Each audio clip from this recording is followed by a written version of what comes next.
You know, a lot of you have been saying for a long time, how can you walk around out there on your property all the time without carrying? Especially after recent events, just about a week or so ago, an attack that took place here that even incoming President Donald Trump has acknowledged. Well, let's just say I'm no longer not packing when I'm out here, okay?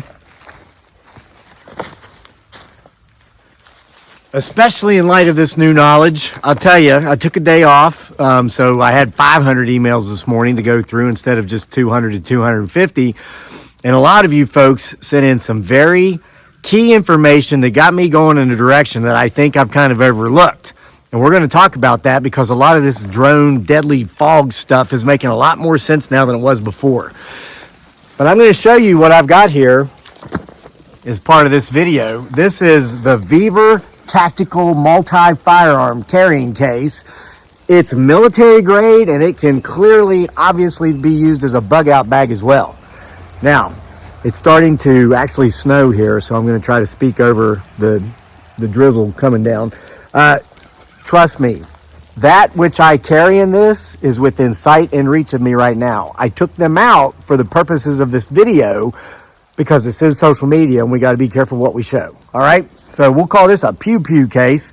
Listen, the thing that's going to shock you the most about this quality product right off the bat is the fact that it's only $48.99 on Amazon. Yeah, and yes, I am an affiliate marketer for Weaver. They're my favorite corporate sponsor, but it's because they're true to their word. Their mantra is tough tools, half price. It's true. So I'm going to show you this quickly. It'll only take me about a minute to do that. And then I'm going to get to the emails that were sent in, the research I did. So I'm going to show you the inside first. This is for multiple long pew-pews, be they rifles or shotguns. You see here there's a divider in the middle right here. So you can strap one in on this side, and you've got a place to where you can securely put the gun or the butt of the weapon here. It's got Velcro straps. Flip it over, you got the same thing on the other side. So if you wanted to have something that scatters, like a pew-pew scatter on one side, and something that reaches a little bit further out or a lot longer farther out and touches pew-pew targets, you can have them both in here, okay? Or whatever you want. And then you see, with the multiple pouches on the outside, that's for your handheld pew-pews, okay? So yeah, you can bring a lot of firepower in this single case. And again, it's $48.99. The link is going to be in the description box below. You can carry anything you want. Like I said, it also double purposes as a bug out bag. So you can, and again, this reminds me of my salt pack from Iraq. We've got Velcro strap downs, elastic type tie downs, and then of course these latches, which are very durable. I've had my assault pack from Iraq for I got back in 2009, so it's been 15 years. Still works great. I still use it regularly. Very simple, made out of the same material, similar construction. And then there's also pockets on each opposing end. One here, one up here. And I mean, these things are deep. They're deeper than Uncle Sugar's pockets, if you know what I'm saying. That's part of the discussion today too. So there, with all that demonstrated, again, the link is in the description box below. Put that there for now so I can, whatever. All right, listen, let's get right to it. Yeah, I took a day off. Everybody needs a day off, right? Yesterday happened to be game day for our basketball team. I am one of 3 coaches. My son Daniel is one of about 15 kids we have on the team. We won big. We won by 20 points. We had a great game. And so there's your update on that. And FYI, this is, as of this recording, it's Sunday, January 19th. I am going to be doing a members only live stream this evening to talk more about the game. And we get a lot of requests from the members. A lot of those folks, and a lot of you are watching now, are here not just for the what's the latest shenanigans the government agents are up to, or the government men. It's also, they want to know about fatherhood, life, travel. So these are the kind of things we talk about. We're a lot more personable. People can ask me questions, and it's going great. We're getting tons of members, and I have found, my suspicion has been confirmed.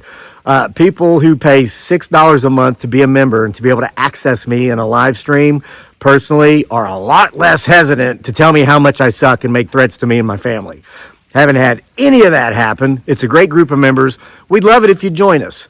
Okay, and I'll put a post here later about the live stream that's coming up this evening. Now, here's what's going on. As I was sifting through those 500, literally 500 emails this morning, starting at around 5-ish because I was up by 4:30, I found some interesting things.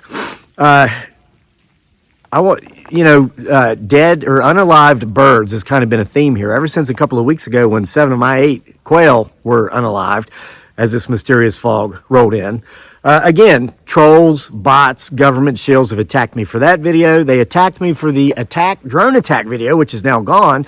However, that situation, President Trump, as of tomorrow, incoming President Trump, has addressed that himself a couple of times. Man, something is going on with this technology. Either that or it's a raindrop. All right, must have been a snowdrop.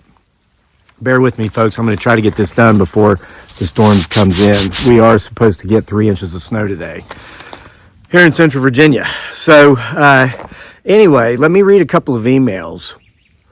The first one is from Mark. Mark says, "Hi, Kevin. Good morning, my friend. I live in the hills of Oregon, same place First Sergeant Stormy lives in. Stormy, we hope that you're recovering, or fully recovered rather, from your tick bite, which made your eye swell up." Mark continues, "From the hills of Oregon, we have been soaked in fog for weeks now. The bird flu is here. I've seen this before. It killed my quail up north also. I've been really sick, of course, and now I have terminal cancer. Go figure. The government is not our friend. Be careful. Okay, well, have a super day. Peace, Mark." Mark, peace to you. Sorry to hear you've got terminal cancer. I hope you're as comfortable as you can be. Hang in there. Thanks for watching the channel. All right, here's a follow-up email from a lady that emailed us a while back.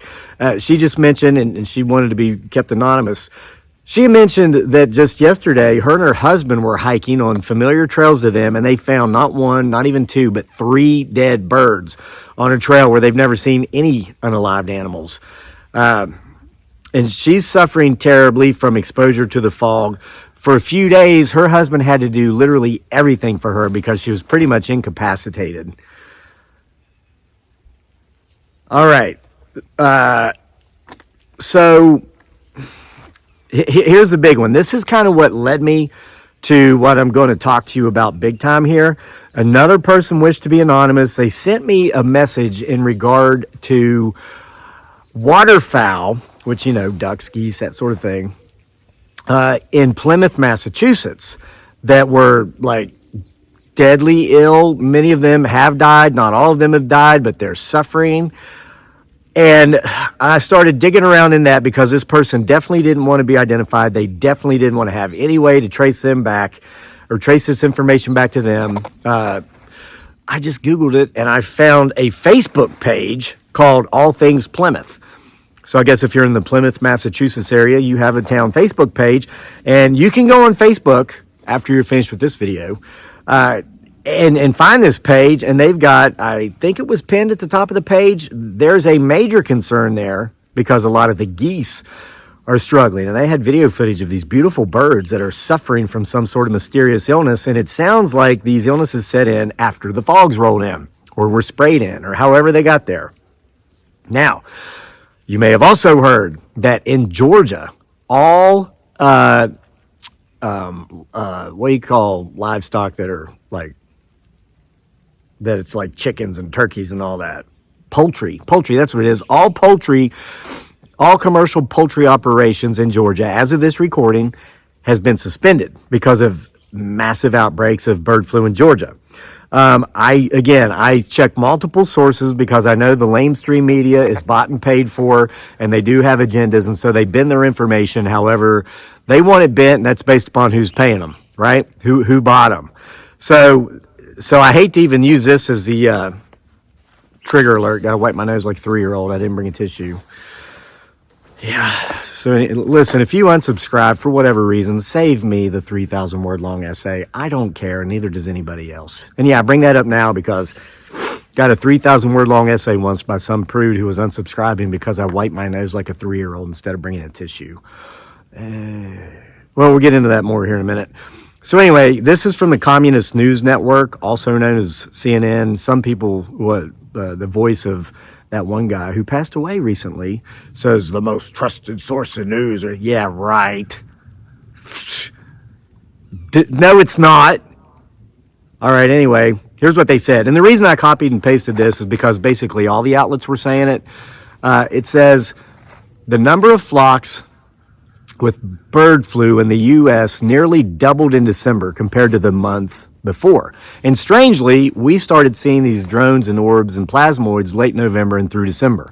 And so in the month of December, the outbreak numbers doubled. Interesting.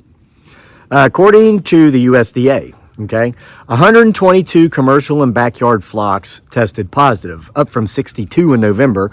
Already 44 flocks have been confirmed so far in January, and we're just a little more than halfway through the month. We're about 2/3 of the way through the month. And remember, confirmation, because if you're doing the math, you think, well, it's on pace to be reduced. 44, and then you do what's half of that, 22. So we're on pace to do 66 for the month based on these numbers. Listen, these tests often take weeks to get the results back. It's not because the science isn't there. It's because they're done by the government. And as you know, government is inefficient. If corporations and businesses were run the way government is run, there would be no corporations and businesses. Everybody would be bankrupt. All right, so there's that. So we got the dead or dying geese up in Plymouth, Massachusetts, the outbreak at all poultry activities, commercial-wise, in Georgia suspended. Hikers are finding dead birds in trails. I started a video a few days ago with a dead cardinal right there, and then we know about my quail. So I Googled what's going on with the avionic bird flu. Here's what I got from Google, and you guys can Google this. I want you to check me. Listen. Y'all know this about me. This is why some of you love me, and it's why a lot of you hate me. I don't come out here and fan the flames of fear, telling you what you want to hear about an alien invasion that's not going to take place. I'm trying to get to the truth. And so you can Google this. I want you to fact check me, brah. Okay? From Google. I Googled, is there an outbreak of bird flu in the United States? What I got back was, in the United States, there have been outbreaks with these viruses among poultry and dairy cows, as well as infections among other animals. Since 2022, 67 total human cases of avian influenza H5 virus infection have been identified in the United States, with 66 of these cases occurring during 2024. So, wow. Now, get this. Listen to this. In 3 of the confirmed cases, these are the confirmed cases in humans, in 3 of the confirmed cases, there was no known exposure to animals. Huh. Well, how do you get this virus that's carried through animals if you've had no exposure to animals? Could you have possibly just been out walking on your property or hiking through some trails and been sprayed by a drone? Could you have been in your house carrying in firewood, like an email we received just a couple of weeks ago, to turn around to be face to face with a drone which sprays you and knocks you out for an unknown period of time? Could something be traveling in these mysterious fogs that have soaked Oregon for weeks, which we had roll through here, and surprise, surprise, the next day 7 of my 8 quail are dead? These are just questions I'm asking. Now, let's tie it all together. Because you say, well, who would be doing this? You remember I made the video, I think the last video I made 2 days ago, I was talking about the people I saw at Walmart and how unhealthy they looked. Let's go back to the last pandemic, okay? The little C, because we have to watch what we say on social media, or we'll be canceled if we don't say what whoever they are, wants us to say in regard to these things. Who suffered the most and who lost their lives? What demographic group when the little C came around? Typically, it was the elderly, the extremely unhealthy, the obese, folks who were not in great health. Okay, listen, and folks who were not in good health. I got it twice that I know of. I might have had it 3 times. But the first time I got it, on the very day I got it, the day I tested positive for it, just before having taken that test, you know what I did? I ran 5 miles. And you can look this up. I made this video when it happened. It's 3 or 4 years old. It's still on this channel. It's called something like We've Tested Positive and Now We're Running for Our Lives. It's not that we were running in fear. This is, I firmly believe until now, this is where all societies around the world, especially U.S. society, really miss the boat on being able to have a serious conversation with the importance of us taking care of ourselves through regular exercise, through proper diet, through limiting substance use. I'm not a teetotaler. I like a cold one after a hard day's work or at a football game or a concert. But if I catch myself overindulging, especially if I'm doing it either too often, too frequently, or in too large of an amount, I stop for a while. Yeah, because I'm like, wait a minute, what's going on here? And it's usually, I found it to be for me, indicative that either I'm doing something in my life I don't want to be doing, or there's something that I want to be doing in my life that I'm not. And so it's like I'm like, and I'll stop and I'll think about it. I'm like, oh yeah, I'm doing this thing over here, maybe taking care of somebody, being responsible for somebody I have no business being responsible for, and I've been internalizing it. Hey, stop, dry out, and cut that person off. And I'm using that as an example because that has been the case in the past. We're going to talk about that here in a minute. So anyway, instead of coming out and the Surgeon General or whoever saying, listen, America, get in shape, stop eating all that fast food, stop eating all that frozen food, get off your couch and go exercise. If you've got time to watch your favorite streaming series every night, which is an hour long, let's say it's Yellowstone. My wife and I just started last night. We started watching Severance. Since they came out with the season 2, we're now going back to watch season 1. They're about an hour long. It takes me 40 minutes to run 5 miles at 8-minute mile pace, which is not fast, for me at least. If I can watch TV for an hour, I can exercise for 40 minutes. Okay, it's about making responsible choices. It's not about not having the time. It's about not making the time. That's all there is to it. But these conversations weren't had. Nobody had these conversations. They said, oh, wear the mask, get the, I don't even know, are you allowed to say that anymore? I don't know, get poked. But that's it. So anyway, and so now, who is most affected with the new thing going around, which some are saying may be the next pandemic? The severely old or the very old, especially those that are not healthy. People that aren't old but aren't healthy. Obese people, just unhealthy people. And I was mentioning in the video I made about seeing so many of these folks at Walmart that day, made me feel like a high school kid. I'm in my 50s, but I didn't see anybody there within 20 years of my age, it seemed. Everybody was like 75 or older. A lot of unhealthy people. And a lot of folks were talking about how, and I brought up, because we got the email from the woman who used to work for 40 years with the Department of Interior, married a scientist from the Department of Interior, and she was talking about sprays and depopulation, okay, of the Earth's surface population.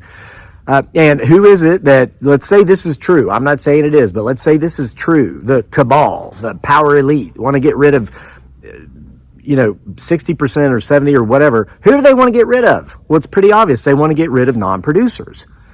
They want to get rid of folks who are a strain on the system. Folks who are on, the only way they're able to buy their groceries or pay their bills is because of government entitlements.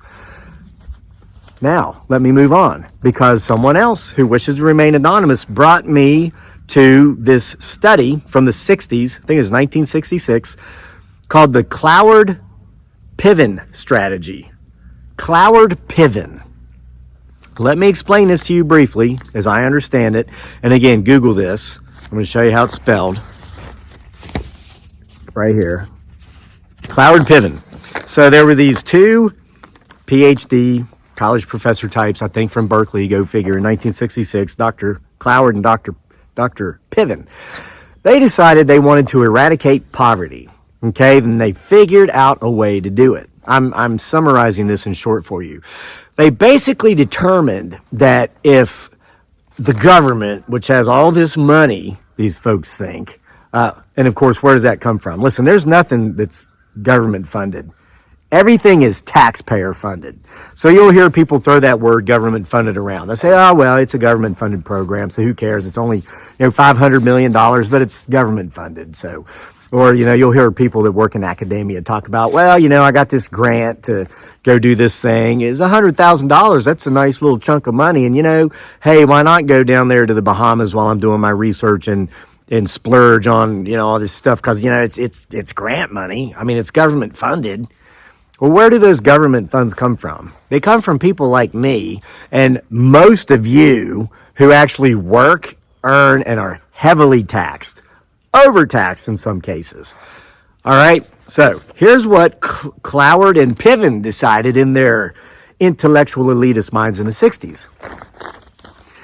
We can eradicate poverty by getting the almighty government to give every citizen of this country a living wage. Yeah, so they were talking about the living wage, I guess 60 years ago, before talking about a living wage was cool. There are some people that support this idea, and then there's a lot of people that are adamantly against it. So these two came up with a way that they saw to be able to force the government to give everybody a living wage so nobody would be poor. And I'm going to talk about this in a minute. Let me tell you. It boils down to this. And save your 3,000 word long essays as to why you're going to unsubscribe after I say this. I do not care. I don't care, and neither does anybody else. People who understand finances and who work and earn or invest, but who understand finances, have money. People who do not understand finances and or who do not work and or do not earn don't have any money. It's that simple. You can take someone who understands finances and who works and who earns and who has money. You can take everything away from them, and in just a matter of time, they'll get it all back. You can take someone who doesn't have money because they don't understand finances, they don't work, they don't earn. You can give them $1 million, and quicker than you could imagine, they'll be broke again because they don't understand finances. It's that simple. I was a financial planner for 8 years before I left Wall Street to go into the military, join the Army National Guard, went to Iraq. Ever since I got out of the military, I got back into business, not as a stockbroker, but as a social media content creator, self-publishing author, affiliate marketer. I mean, listen, you know what my compensation is for this? I don't get any money. I get free stuff. They send me a list every month, and I pick off of their list that they're marketing and things I want to market for them. This saved me $50. I mean, I understand finance. I get between $500 and $1,000 worth of product every month. I only pick products that our family will use, like the emergency sleeping bags I showed you from Sierra Madre the other day. So think about that. $12,000 a year in free products. If I earn the money to have to buy those myself, the money I earned would be taxed at roughly 50% because I'm in the highest income tax bracket federally, state income taxes. I pay personal property taxes on my land, house, truck, all this other stuff. Sales tax when I purchase anything. Capital gains taxes on any profits I make when I trade my stocks, which I do make profits. And then dividend income tax on the stocks I have to pay dividends. So roughly 50 cents of every dollar I make is taxed, taken away in taxes, because every dollar I make is taxed. Half of it goes to the government. So to be able to earn enough money to buy $12,000 worth of product a year, I've got to earn $18,000. See how that works? See how that math works? All right. So anyway, and that's just an example of understanding finance. The people that do and who work and who earn have money. People who don't understand finance and who don't work and who don't earn don't have money. All right, so Cloward and Piven decided that if they could go out to the masses, if they could seek out the poor people of America and convince them they owe you, the government owes you a living wage, all those corporations owe you higher taxes from them, all those people out there who make a lot of money, make more money than you, they owe you. So they started sounding off the drumbeat to rile up the lower socioeconomic class and convince them they just deserved a living wage. And it wasn't so much that Cloward and Piven knew they would get it. But they wanted to encourage them, once they brainwashed them into thinking that it was somebody else's responsibility to provide for them financially, they would then go and flood and bum rush the welfare system. And there would be so many people signing up for welfare benefits. And this part of it happened, that the welfare system would become over-exhausted. They wouldn't be able to keep up with it all, and that the government would cave and say, this is just too much. We can't keep up with it. So, oh my gosh, let's just give everybody in America a living wage. Well, that part didn't happen. What happened is the system became overburdened from people who are scamming the system and taking advantage of the system, trying to get benefits they are not deserving of and that they don't even qualify for, because Cloward-Piven and the intellectual elite, the liberal media, and all the universities convinced everybody that people owe them a living. Happened in the 60s. A lot of folks want to go back and blame FDR, call him the grandfather or the godfather of the modern welfare state. He put those programs in place, but they were meant to be temporary, and they were meant for people who truly needed them. Yes, very, very, very left-leaning people. I know 4 out of 5 people on welfare are children. No, I don't want to starve the children. But I do believe a man that doesn't work is a man who shouldn't be fed for free. Maybe those children would grow up to work if they had a positive influence in their life, i.e. adults and parents who they saw go to work every day, or like my son saw their dad work from home every day, up while it's still dark. I've had people ask me, why do you get up at 4:30 to work? You work from home. Well, it's because work is not my master. Neither is the almighty dollar, okay? Hey, sure, I love having it because it provides security and safety for me and my family. Our needs are met. We want for nothing.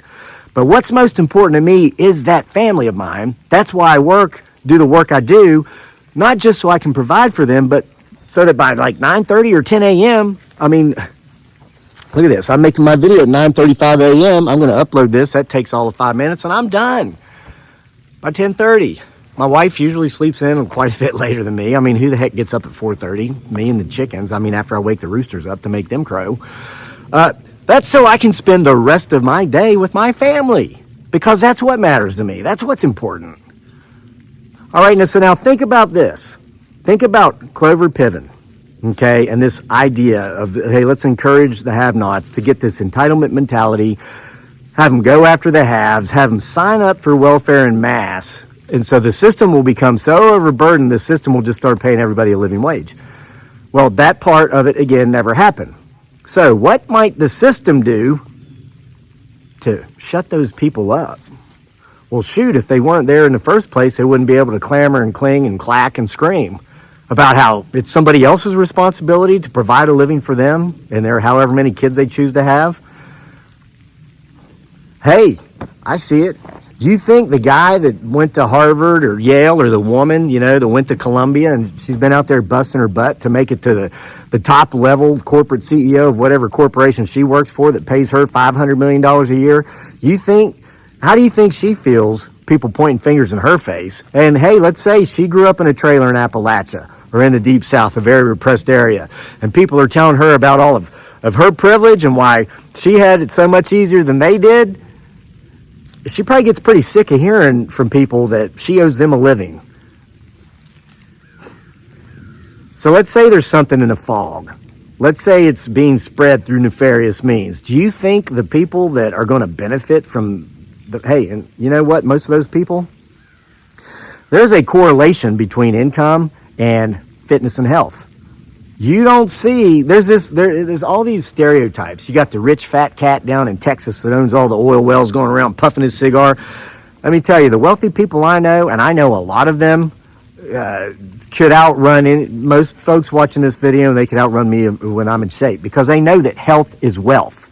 You're not going to get to enjoy the spoils of your labors if you're not healthy and you're getting sick all the time because you're obese and you have a crap diet and you never exercise.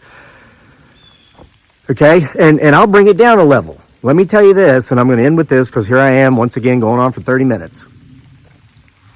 2018, and a lot of you folks have been with this channel since then. You'll remember for 6 months I was a postal carrier, a mailman in Charlottesville, Virginia. Hardest civilian job I ever had. The only thing I've ever done more difficult, of course, was my military experiences. I had to do that because we had some Facebook pages that were taken down. I don't know if you can see, but as this snow's moving in, you can hear it. There is a light mist with this. And I'm starting to feel like I'm having, I got a cough. And I'm not sick. I'm perfectly healthy. Here, I'm tired. Yeah, man, I'm getting ready to go run here after I make this video and upload it. So anyway, I had a couple of really good years income-wise. And then I had a really bad year because I had collaborated with some social media content creators who were violating Facebook's policies. And so when they took down those pages we all worked with as groups and suspended their accounts, they suspended mine as well. And that's when I learned to never collaborate with other social media content creators again. And I've had some of them try to force me into collabs by literally stealing my copywritten material and uploading it to their channel, thinking I'm going to view that as if they're doing me some kind of favor and partner up with them. Ain't going to work. You steal from me, you will suffer the consequences. And the reason I don't collaborate is not because I'm selfish or greedy, but because I went from having a nice, comfortable life, making tons of money, to being a mailman in Charlottesville, working for pennies an hour, 12 hours a day, 17 days without a day off. So I'm out there delivering mail. It was in the first week of July. 90 plus degrees here in Central Virginia, 1,000% humidity. It was miserable, and I was walking up to 12 miles a day doing this. So I'm putting mail in a mailbox at this guy's house, and it was in one of the lower socioeconomic neighborhoods in Charlottesville, which is nicer than any rich people in any other country outside of America I've ever lived in, FYI. So I'm delivering mail, and the guy's coming out. He's out. He's like, "Man, you got it hard." I'm like, "Yeah, it sucks." He goes, "Man, I don't think I could do your job. I think I'd quit." I said, "Well, I would, but I can't afford it." I said, I had a couple of really good years, and then last year I didn't really earn anything, so I got behind on my taxes. I owed like $50,000 from the previous tax year, and I didn't have it to pay because they cut us off at like November, and I hadn't been paying my quarterly estimates. And the guy says to me, he goes, "You owe $50,000 in taxes?" I says, "Yeah." He goes, "What happened? Have you not filed for several years?" I said, "No, I file every year." I said, "That's just from last year." And he asked me, "How much did you make last year?" And I told him it was $208,000. He went from being my buddy, and he went from empathizing for me, being out there in the 90,000 degree temperatures with 98,000 degree humidity, to hating my guts and viewing me as his enemy. He started cussing. He said, "Boy," he says, "you should have had to pay $100,000 if you made over $200,000. It's people like you that are destroying this country. Gosh, you should have to pay at least half of what you make," which I actually do, as I already mentioned. But he was just livid. And I was holding his mail out to him. A check from the Social Security Disability Department was what was on top, and he grabbed it and ripped it from my hands, didn't even say goodbye, marched right into his house. That is an honest to God of your choosing true story. Poor people in our society have been brainwashed to think that people who are successful should be punished for their success. And what better way to punish them by taking half their money at least in taxation to give to those who, for whatever reason, don't work, don't earn, don't save, don't understand finances, and don't have any money. There's always talk about the fear of a third world America. Let me tell you, I've lived in third world countries. The fear of the United States becoming a third world country has nothing to do with immigration, legal or illegal. What I've seen that dictates why those third world countries are third world: apathy. No one cares. No one cares. There's not, I'm not saying all, but there's not a very high level of work ethic because people just don't care. They don't care. They got 6 kids they can't feed. Well, they'll have 6 more. Dearly comes from a family with 12 siblings. My wife's Filipina. I've spent 10 years in third world countries. I don't speak from what I've seen on the news or read in journals. I speak through real world experiences. Your opinion might not be the same as mine, but your opinion will never trump my experiences. Shout out to Captain Shriver. He said that several times on this channel. That gentleman that hated my guts because he found out how much money I'd made the year before, who didn't mind taking his Social Security disability check from me. And hey, whatever, I'm not judging. Maybe he used to work and got hurt in a mining accident. I don't know his story. But here's the thing, I don't care. I don't care what it is either anyway. I care about me and my family, and that's it. And there's a lot of producers, there's a lot of folks in charge of large corporations who produce, who are sick and tired of being told they owe someone else anything. So with the way I was directed today towards this Cloward-Piven thing, it makes you wonder. I mean, look at the demographics of the folks who are being taken out by whatever's going on. It's getting thicker. It is literally starting to thicken up out here, this fog. So with that said, I'm out of here.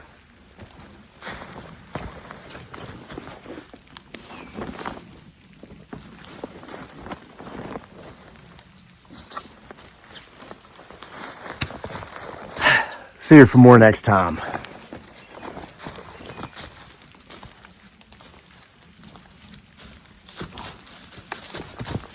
Actually got to get my pew-pews.